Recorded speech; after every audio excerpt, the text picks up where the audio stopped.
जोधपुर का स्टेशन, जोधपुर का railway station एक ऐतिहासिक रेलवे स्टेशन है। इस ऐतिहासिक धरोहर को मेंटेन करते हुए इसका वर्ल्ड क्लास डेवलपमेंट का काम प्रधानमंत्री श्री नरेंद्र मोदी जी ने स्वीकृत किया है, काम हाथ में लिया है। दो बहुत बड़े जो मुद्दे थे, एक तो शहर दोनों तरफ बढ़ गया है, तो उस हिसाब से जो सेकेंड एंट्री अपने को अच्छी बनाने की ज़रूरत थी, वो इस स्टेशन के डिज़ाइन का पार्ट है। दूसरा, ट्रैफिक से एक तरीके से थोड़ा ट्रैफिक से रिलीफ मिले, इसके लिए एंट्री के टाइम में एक एलिवेटेड रोड का प्रस्ताव है।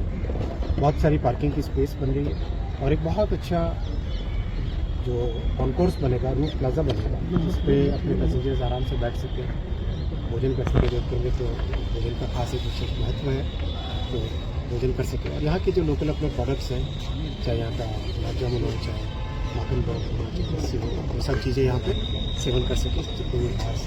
दूर दराज से लोग आते जोधपुर। साथ ही साथ इंडस्ट्री के पॉइंट ऑफ व्यू से भी बहुत सोच के पास में अच्छा एक टर्मिनल बने, भगत की कोठी के पास में कार्गो टर्मिनल एक बन रहा है, वो भी अच्छा एक फैसिलिटी बनेगी, क्योंकि यहाँ से जोधपुर से एक्सपोर्ट का खूब होता है और इंडस्ट्री को कैसे बढ़े, कैसे बढ़ावा मिले, वो प्रयास रहेगा।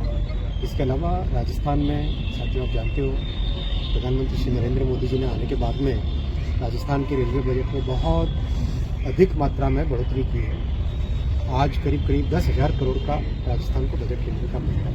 आप याद करो, कांग्रेस के ज़माने में ये मात्र 600-650 करोड़ रुपये मिलता था, आज करीब 10,000 करोड़ रुपये का बजट मिलता है और उसका लाभ भी बहुत हुआ है। रेलवे का काम जिस तरह से इस दौरान हुआ है, अगर मैं आपको इन 10 वर्षों का डिटेल दूँ तो इन 10 वर्षों में 3,784 किलोमीटर पटरियाँ बनी राजस्थान में, 3,784। इसको आप कंपेयर करो तो डेनमार्क जैसा देश, डेनमार्क जैसा एक समृद्ध देश, उससे ज़्यादा पटरियाँ अपने 2014 के बाद में बनी हैं। इलेक्ट्रिफिकेशन कंप्लीट हुआ है और 85 स्टेशन, 85 स्टेशन को अमृत स्टेशन के तहत पुनर्निर्माण किया जाए। देखो, मोदी जी ने एक कैसे चीज़ों को बदला। आप पुरानी समय की अगर बातों को याद करोगे तो केवल एक पेंट करना होता था, वो स्टेशन को आदर्श स्टेशन का नाम रखे कांग्रेस के जमाने। मोदी जी आगे के 50 साल के हिसाब से सोचे और इसीलिए वो हमेशा हमको कहते हैं कि आगे का सोचो, 50 साल के हिसाब से प्लानिंग करो और उस हिसाब से स्टेशनों का पुनर्निर्माण करो। केवल अपग्रेडेशन नहीं है, पुनर्निर्माण, एक तरीके से नए तरीके से पूरा बना। राजस्थान में करीब 1500 फ्लाईओवर और अंडरपास बने, 1510 एग्जैक्टली। और टोटल प्रोजेक्ट अपने राजस्थान में करीब 44,000 करोड़ के प्रोजेक्ट रेलवे के चल रहे हैं। एग्जैक्ट नंबर बोले तो 43,918 करोड़, 44,000 करोड़ के प्रोजेक्ट्स रेलवे के राजस्थान में चल रहे हैं। बहुत सारे प्रोजेक्ट हैं। पुष्कर से मेड़ता की नई लाइन सैंक्शन हुई, फिर अपना अंबाजी से आबू रोड कनेक्टिविटी, तरंगा हिल तक, लूनी से समदड़ी बिलड़ी की डबलिंग 272 किलोमीटर, रिंगस से खाटू श्याम जी की नई लाइन 17 किलोमीटर, जयपुर से सवाई माधोपुर की डबलिंग 131 किलोमीटर, अजमेर से चित्तौड़गढ़ की डबलिंग 178 किलोमीटर, रतलाम से बांसवाड़ा डूंगरपुर, इसमें थोड़ा सा एक इश्यू है, स्टेट गवर्नमेंट के साथ फंड शेयरिंग का मुद्दा था और चूंकि आदिवासी बहुल क्षेत्र है, इसलिए इसका एक विशेष अनुमोदन केंद्र से लिया जाएगा राज्य सरकार की सहयोग के साथ। मावली देवगढ़ मदारिया, इसका गेज कन्वर्जन बहुत लंबे टाइम से इस मुद्दे को सॉल्व करना था और सॉल्व हो नहीं पा रहा था। इसमें एक बीच में सेंचुरी आती है, वाइल्ड लाइफ सेंचुरी आती है, इसीलिए उसका एक बहुत अच्छा तरीका निकाला गया, सॉल्व किया। फिर ग्वालियर के साथ जुड़ेगा शिवपुर कला, कोटा तक आएगी लाइन। वैसे ही रामगंज मंडी से भोपाल नई लाइन, नीमच से बड़ी सादगी नई लाइन, रास से मेड़ता नई लाइन। और स्टेशन तो बहुत ही सारे हैं, बहुत बड़े बड़े स्टेशन है। बीकानेर का, कोटा में 2 स्टेशन, गांधीनगर जयपुर और जयपुर मेन ये 2 स्टेशन, जैसलमेर, जोधपुर, कोटा, उदयपुर, बहुत सारे स्टेशनों का अच्छा निर्माण चल रहा है।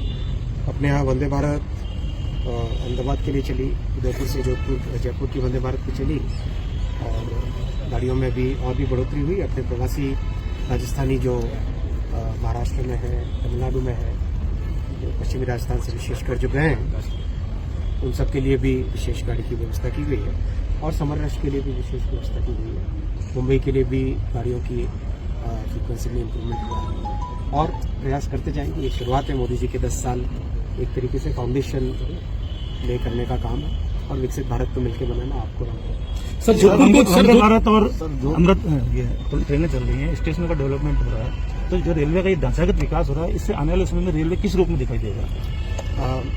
देखो, रेलवे हमारे समाज के मध्यम वर्ग और गरीब वर्ग की समझ है।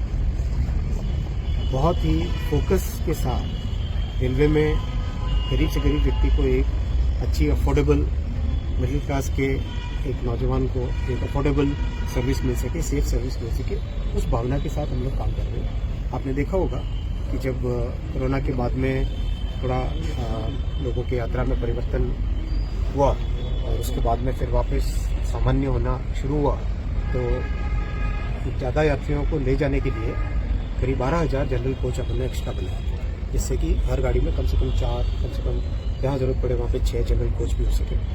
फिर खूब सारी स्पेशल ट्रेनें चली। एक तरीके से नई गाड़ी भी बनी, नई टेक्नोलॉजी की गाड़ियाँ भी आई, नमो भारत, अमृत भारत, अपना वंदे भारत, और अब बुलेट भी आ रही है। तो एक तरीके से नयापन भी है और गरीबों का ध्यान रखें, मध्यम वर्ग परिवारों का ध्यान रखें, वो भी फोकस है। हर तरीके से फोकस। फिर साफ सफाई पे बहुत ध्यान है।